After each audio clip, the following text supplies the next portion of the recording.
अस्सलाम वालेकुम बच्चों, क्या हाल चाल है। उम्मीद है आप लोग सब खैरियत से होंगे। सभी हम लोगों ने फर्स्ट ईयर का चैप्टर 1 स्टार्ट किया हुआ था, बेसिक कंसेप्ट। इसमें नेक्स्ट हमारा टॉपिक आ जाता है रिलेटिव अबंडेंस ऑफ आइसोटोप। ठीक है, लेक्चर फ्लो हमारा पहले हमने देखना मीनिंग क्या है रिलेटिव अबंडेंस ऑफ आइसोटोप का, उसके बाद नंबर ऑफ आइसोटोप जो है वो कितने होते हैं किसी भी एटम के, types on basis of number of isotope. Relative abundance में आगे इनको फर्दर कैटेगराइज करना सीखेंगे हम लोग, और हम देखेंगे कि कौन से आइसोटोप जो है वो ज़्यादा स्टेबल होते हैं और उसके पीछे लॉजिक जो है वो क्या होता है। ठीक है, हम अपने टॉपिक को कंटिन्यू करते हैं। पहला है meaning of relative abundance of isotope. Last time भी मैंने आपको बताया था, रिलेटिव का मतलब होता है रिश्तेदार, और कहा था कि वो हमारे या तो अब्बू के लिहाज से रिलेटिव होते हैं या जो है मदर के लिहाज से हमारे रिलेटिव होते हैं। आज जो हमारा टॉपिक है उसमें हमने देखना है रिलेटिव अबंडेंस। अबंडेंस कहते हैं मिकदार का होना, किसकी मिकदार ज़्यादा है। लाजमी तौर पर किसी एक के लिहाज से मिकदार जो है वो ज़्यादा होगी हमारे पास। जैसे हमारे पास यहाँ टेबल जो है 1.2 के अंदर कुछ इन्फॉर्मेशन दी हुई है डिफरेंट एटम की। मैंने यहाँ पर कोड किया सिर्फ हाइड्रोजन के आइसोटोप जो हैं, हाइड्रोजन, प्रोटियम, ड्यूट्रियम, और हमने एक पढ़ा था ट्रीटियम आइसोटोप भी हाइड्रोजन का होता है। और इस टॉपिक के अंदर हम देख लेंगे कि हमने इस टेबल के अंदर ट्रीटियम जो उसको क्यों नहीं मेंशन किया हुआ। हाइड्रोजन प्रोटियम जो है उसकी परसेंटेज भी मेंशन कर दी है 99.985%। यूनिवर्स के अंदर जो वो हाइड्रोजन का आइसोटोप प्रोटियम मौजूद होता है, जबकि उसके मुकाबले में दूसरे की अबंडेंस, दूसरे की मिकदार, ड्यूट्रियम की मिकदार जो है जस्ट होती है 0.015। तो ये हमारा असल में मीनिंग है कि डिफरेंट जो आइसोटोप थे उनमें से किसकी मिकदार कम है और किसकी मिकदार ज़्यादा है। जो मिकदार ज़्यादा वाला है उसके रेफरेंस से दूसरा जो कम मिकदार में है तो कितनी कम मिकदार में है, तो ये है relative abundance of isotope. Isotope की एक दूसरे के लिहाज से मिकदार को नाम दे दिया जाता है रिलेटिव अबंडेंस ऑफ आइसोटोप। अब नेक्स्ट आ जाता है नंबर ऑफ आइसोटोप्स।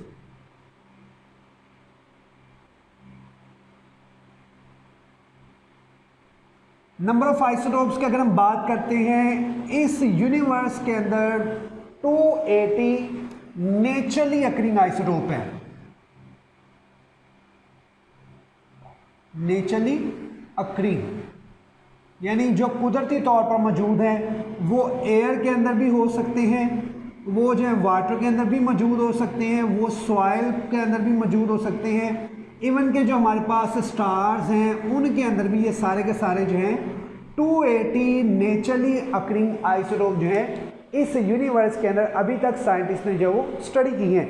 इन 280 में से 40 जो हैं दे आर रेडियो एक्टिव। ठीक है, 280 में से आउट ऑफ दीज 280 40 जो है वो रेडियो एक्टिव आइसोटोप के तौर पर एक्ट करते हैं। और रेडियो एक्टिव का मतलब होता है ऐसे आइसोटोप जो खुद ब खुद रेडिएशन को अमिट करने की सलाहियत रखते हैं। मेट्रो क्लास के अंदर आपने यूरेनियम जो था उसके लिए पढ़ा हुआ है, तो मैं वो एग्जांपल लिख देता हूँ। यूरेनियम 92 और उसका मास 235, ये ब्रेक हो जाता है बेरियम के अंदर, क्रिप्टॉन के अंदर, और इसके अलावा आपने पढ़ा था इसमें 3 न्यूट्रॉन जो है वो भी अमिट होते हैं। तो ऐसे एटम, ऐसे आइसोटोप जो खुद ब खुद ब्रेक हो जाते हैं क्योंकि वो अनस्टेबल होते हैं, आज़ादाना तौर पर एग्जिस्ट नहीं कर सकते, तो अपने आप को किसी ऐसी चीज़ में कन्वर्ट कर लेते हैं जिसमें वो ज़्यादा स्टेबल एटम के तौर पर एक्ट कर सकते हैं। तो यहाँ यूरेनियम अनस्टेबल था, बेरियम, क्रिप्टॉन और न्यूट्रॉन के अंदर जब वो कन्वर्ट हो जाएगा तो ये जो नई स्पीशीज़ बनी है ये हमारे पास जो है वो स्टेबल स्पीशीज़ के तौर पर एक्ट करेंगे। 280 नेचुरली अकरिंग में से 40 ऐसे हैं जो रेडियो एक्टिव हैं, यानी हम उनको कहेंगे कि वो अनस्टेबल हैं। और इन 40 के अंदर जो था वो आर्टिफिशियल डिसइंटीग्रेशन,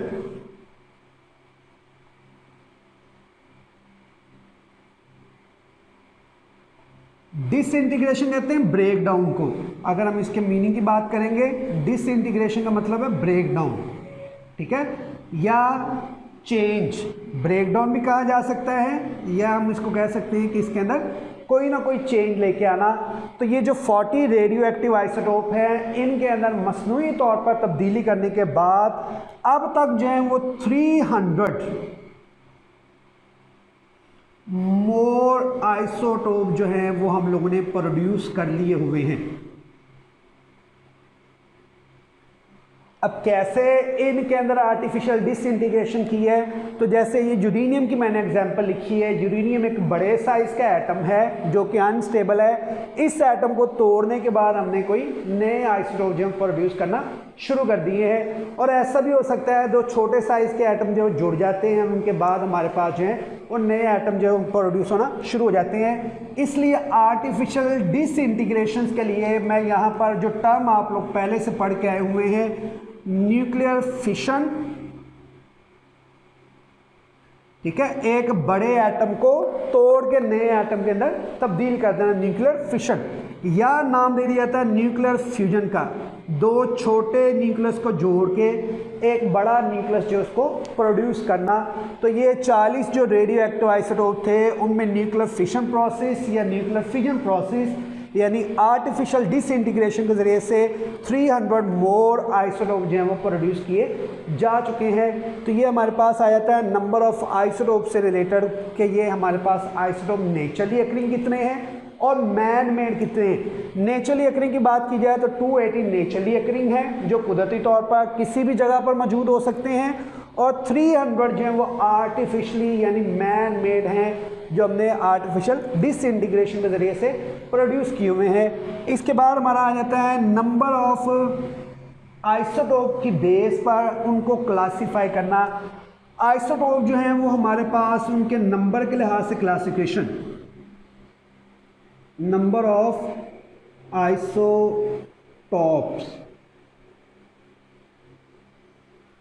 कुछ एटम ऐसे हैं which have only atom having only one isotope, ठीक है। कुछ एटम ऐसे हैं जिनमें सिर्फ एक आइसोटोप मौजूद होता है। जैसे कि इसकी एग्जांपल आ जाती है हमारे पास आयरन। आयरन का सिर्फ एक ही आइसोटोप होता है, उसके अलावा उसका कोई आइसोटोप मौजूद नहीं होता। गोल्ड आ जाता है, उसका भी सिर्फ एक ही आइसोटोप मौजूद होता है। इसके अलावा आ जाता है आयोडीन, उसका भी एक ही आइसोटोप जो मौजूद होता है। इसके अलावा आ जाता है आर्सेनिक। ये चंद एक एटम ऐसे हैं जिनकी मैंने एग्जांपल लिखी है, उनके सिर्फ एक आइसोटोप ही मौजूद होते हैं। इस वजह से इनको नाम दे दिया जाता है, जिनका सिर्फ एक आइसोटोप मौजूद हो उनके लिए टर्म यूज़ की जाती है mono isotopic element. Mono isotopic element, ठीक है। नंबर ऑफ आइसोटोप के लिहाज से इनकी एक कैटेगरी आ जाती है, एक category mono isotopic element. Mono mean single, isotope ऐसे एलिमेंट जिनका सिर्फ एक ही आइसोटोप होगा, और उनकी एग्जांपल है गोल्ड, आयरन, आयोडीन और आर्सेनिक। इसके अलावा हमारे पास जिनमें मोर देन वन आइसोटोप्स होंगे, उनके लिए टर्म यूज कर ली जाती है पॉली आइसोटोपिक एलिमेंट, ठीक है। ऐसे एलिमेंट जिनके एक से ज़्यादा आइसोटोप मौजूद होते हैं। कल आपने जो टॉपिक पढ़ा था उसमें काफ़ी सारी एग्जांपल ऐसी पढ़ी थी, जैसे हाइड्रोजन जो है इसके 3 आइसोटोप मौजूद होते हैं, ऑक्सीजन उसके भी 3 आइसोटोप मौजूद होते हैं, कार्बन हमने पढ़ा था उसके भी 3 आइसोटोप मौजूद होते हैं, यानी 1 से ग्रेटर नंबर ऑफ आइसोटोप हैं। और इसी तरह टिन उसके तो 11 आइसोटोप मौजूद थे। तो जिनके एक से ज़्यादा आइसोटोप मौजूद होंगे उनके लिए टर्म पॉली आइसोटोपिक एलिमेंट जो है वो यूज़ की जाती है। और याद रखना है पॉली आइसोटोपिक एलिमेंट की टर्म हमारे सिलेबस में फ़िलहाल इस्तेमाल नहीं की हुई, तो ये जस्ट हिंट के तौर पर था कि अगर आप इनको क्लासीफाई करते हैं नंबर ऑफ आइसोटोप के लिहाज से तो मोनो आइसोटोपिक भी कहलाते हैं और पॉली आइसोटोपिक भी कहलाते हैं। मोनो उनके लिए जिनका सिर्फ एक आइसोटोप मौजूद होगा और जिनका एक से ज़्यादा आइसोटोप मौजूद होगा उनके लिए टर्म यूज़ की जाती है पॉली आइसोटोपिक एलिमेंट। के बाद है नेक्स्ट स्टेबिलिटी।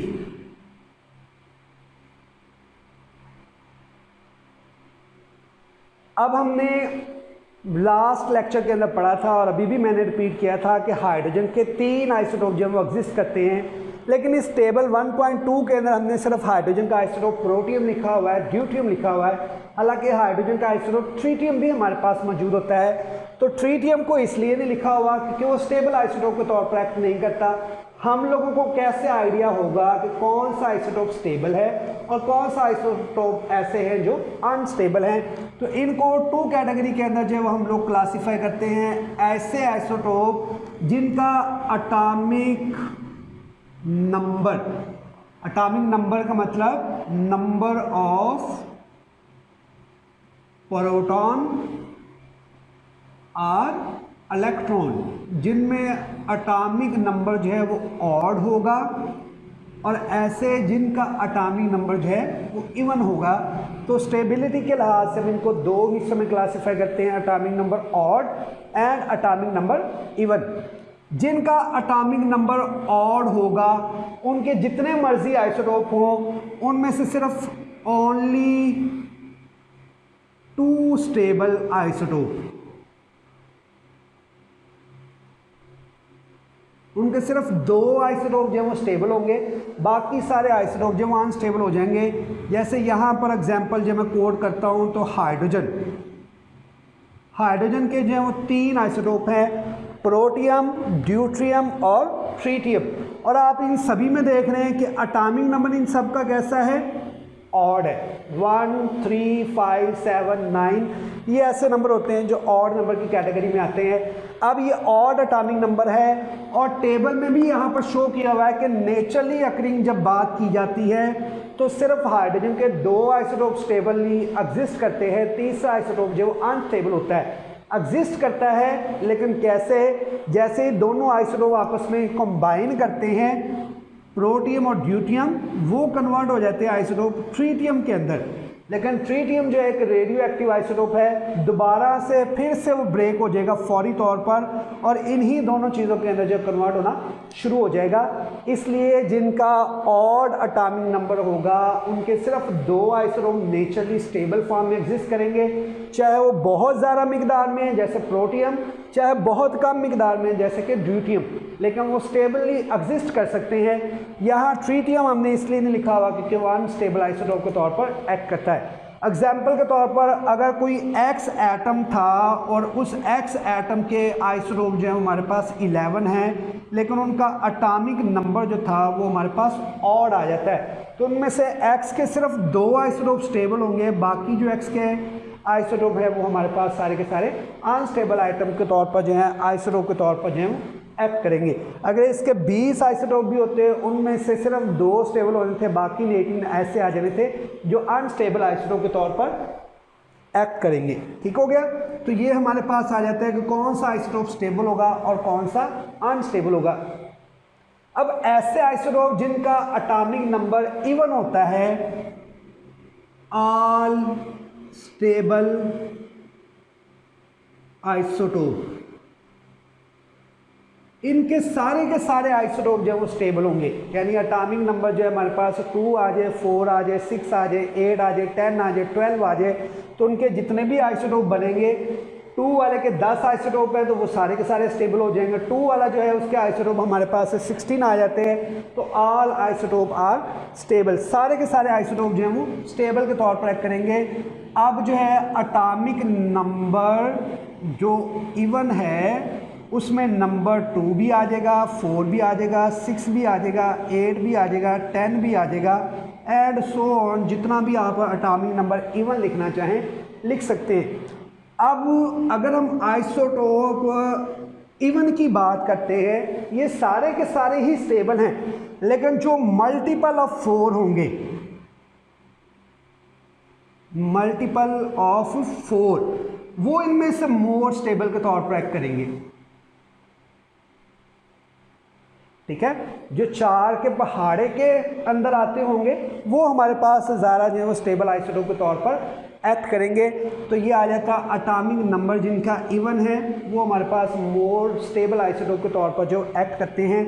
अब इनका एटॉमिक नंबर भी मल्टीपल ऑफ 4 हो सकता है, और इसके साथ साथ एटॉमिक नंबर के साथ साथ एटॉमिक नंबर और मास नंबर, ठीक है, ये दोनों के दोनों हमारे पास इवन हो सकते हैं। और atomic number even multiple of 4, mass number even multiple of 4, सारे के सारे आइसोटोप जो हैं वो स्टेबल होंगे। इनकी एग्जांपल आ जाती है ऑक्सीजन 16 मल्टीपल ऑफ 4 आ जाता है।